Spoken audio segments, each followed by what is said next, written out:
In the small village of Willowbrook, nestled between rolling hills and dense forests, lived a mother named Eliza with her young son, Theo.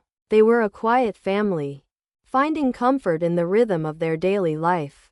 Eliza worked as a seamstress, and Theo spent his days helping in the garden or playing near the creek.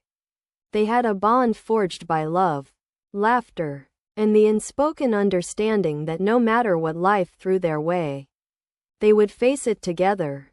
One autumn evening, as the sun dipped below the horizon, Eliza sat by the hearth, stitching a quilt. Theo came running into the cottage, his face flushed with excitement.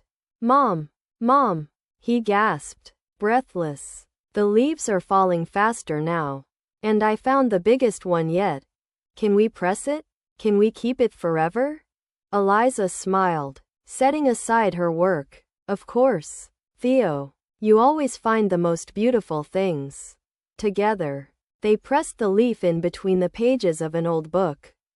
The golden red veins shimmered, each crease a reminder of the season's fleeting beauty.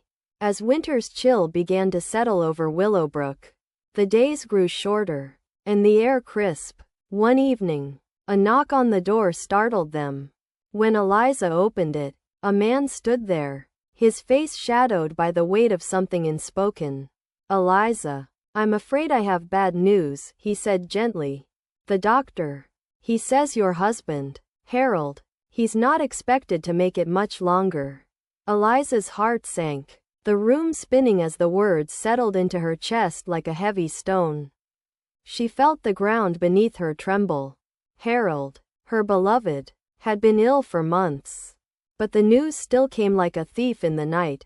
Theo, who had been playing by the window, overheard the conversation. His small voice, full of innocence, called out, "Mom, what's wrong with Dad? Why won't he get better?"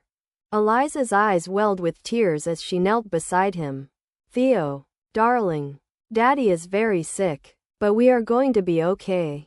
I promise you, we are going to be okay." That night, after Theo had fallen asleep, Eliza sat beside her husband's bed, holding his hand. "I don't know how I'm going to do this, Harold," she whispered, "but I will keep my promise to Theo. I will be strong for him." Harold, weak but still with a glimmer of love in his eyes, squeezed her hand. "You are stronger than you think, Eliza. Take care of our boy. You both have everything you need."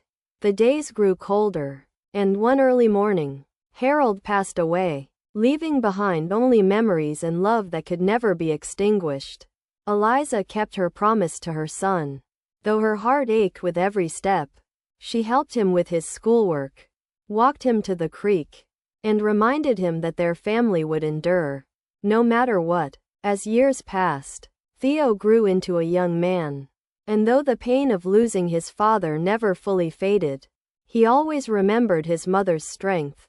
He often looked back on that autumn, when his mother had promised him that they would be okay. It was a promise she had kept, in the way she lived, steadfast and full of love.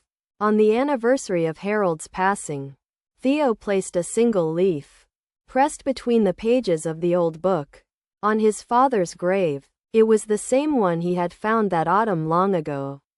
A symbol of life, of love, and of a promise that had never been broken.